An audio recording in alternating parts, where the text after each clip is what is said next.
Magandang araw mga kaibigan. Pag-usapan pa rin natin ngayon yung budget ng Office of the Vice President na napakalaki ang kaltas. 1.29 billion ang binawas ng mga kongresista.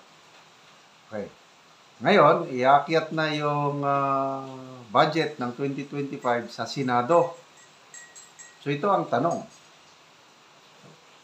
Ang ating Vice President ba mag-a-attend sa Senate hearing tungkol sa budget ng Office of the Vice President? Ito po ang headlines, balita ng Philippine Star, title, Sara to attend Senate budget hearing. Sa Kongreso, sa Kamara, minsan lang siyang nagpakita nung presentation ng budget. After that, ilang beses na siyang dinidma niya. Kaya mga ibang kongresista, galit na galit sa Vice President, ano daw yun, disrespect daw yun sa mga kongresista yung hindi pag-attend ng Vice Presidente para depensa ng kanyang budget. May isa pang kongresista na dahil sa hindi siya nag-attend sa budget deliberation, dapat mag-resign na daw ang Vice Pangulo. So yun, na-offend ang ilang kongresista sa hindi pag-attend ng Vice President sa budget hearing sa Kamara. So ito ngayon, nagpahayag na ang Vice Pangulo na mag-a-attend siya sa budget hearing sa Senado. So ang tanong, ano sa tingin niyong reaksyon ng mga kongresista? Dinedma ng Vice President ang budget hearing sa Kongreso. Ngayon, mag-attend si VP sa Senado. Ano ang pakiramdam ng ilang kongresista? Ano sa tingin niyo? May magagalit ba?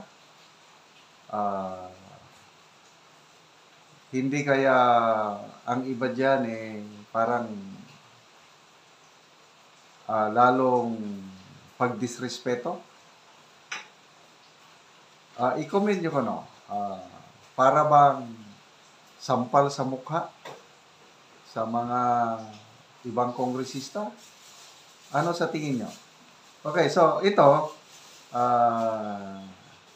nakalagay dito sa balita na kaya hindi nag-attend, sabi ni VP Sara, I've already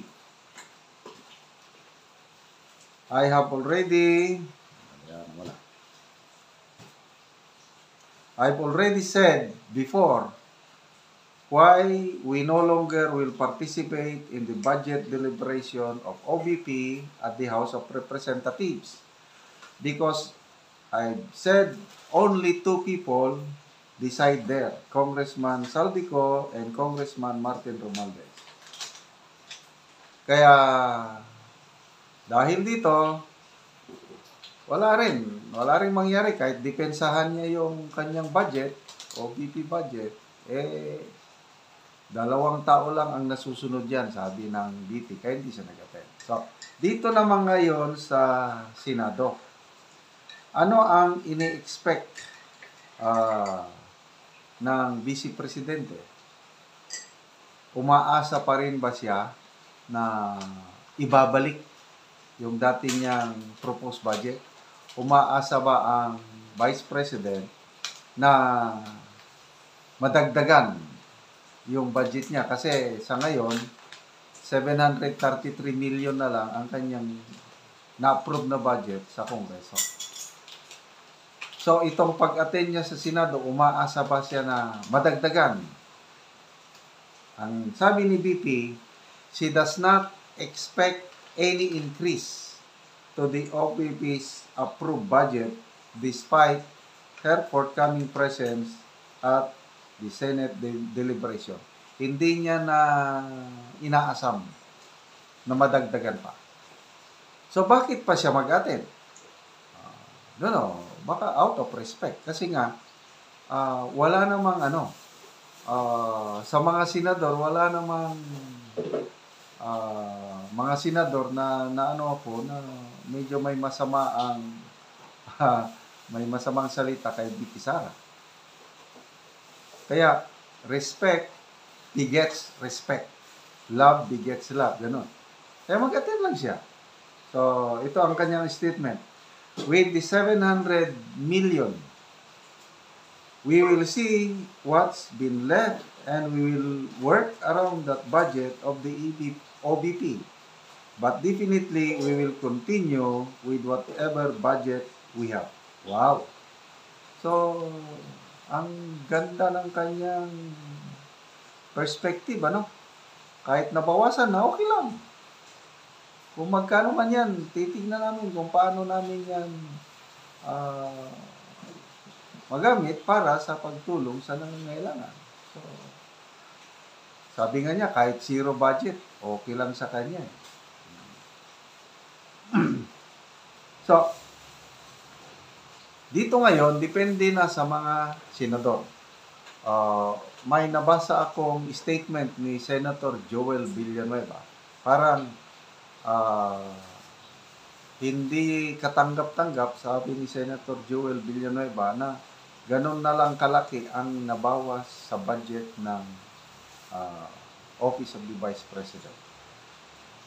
So sabi ni Senator Villanueva, let's see what will happen pagdating ng budget dito sa Senado. So, I hope na may magagawa pa.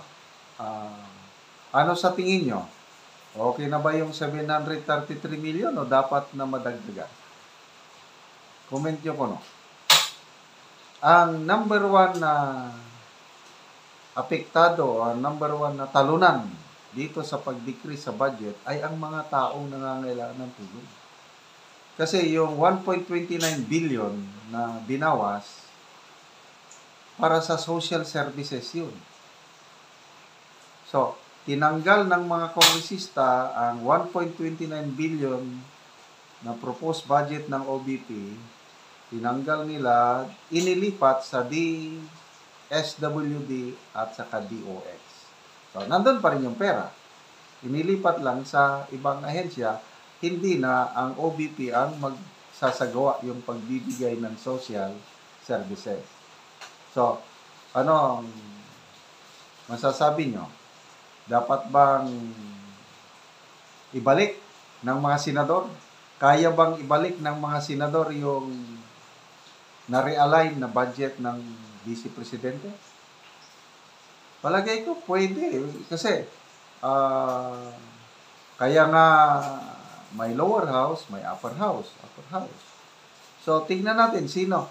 Maliban kay Senator Joel Villanueva, sino ba ang mga posibleng tutulong para maibalik yung proposed budget? O kung hindi man maibalik yung 2 billion, madagdagan, di ba? Mas maganda sanang madagdagan kasi ang makikinabang yan, yung taong bayan. Yung nabibigyan ng burial assistance, medical assistance, yung libreng sakay, yung daming proyekto ng Vice Presidente yung magaganda. Kaya yung pagbawas sa budget na ito, ang VP Sara, sabi niya, okay lang. Kung anong ibigay nyo, yun ang gamitin namin. Kaya lang ang kawawa, ang taong bayan. Yung 10 satellite offices ng Office of the Vice President, for the past 2 years, ang dami nang lumalapit doon, ang dami nang natutulungan.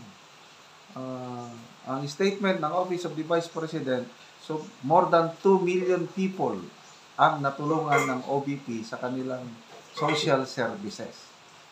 So ngayon, nawalan sila ng 1.29 billion, kawawang taong bayan. Kaya sana, ang mga senador makagawa ng hakbang para maibalik yung 1.29 billion or kung hindi man madagdagan. So, umaasa tayo kay Senator Joel Villanueva. Sino pang asahan natin? Mag-comment kayo. Ako lang, maisip ko lang is Senator Amy Marcos. Di ba best friend sila? Ay sana may magawa si Senator Amy Marcos. Senator Bongo, Senator Robin Padilla, Senator Bato. marami namang kaibigang senador itong si BP Sara. Kaya ako, umaasa lang ako nito I hope na maibalik yung dating budget, yung 2 billion.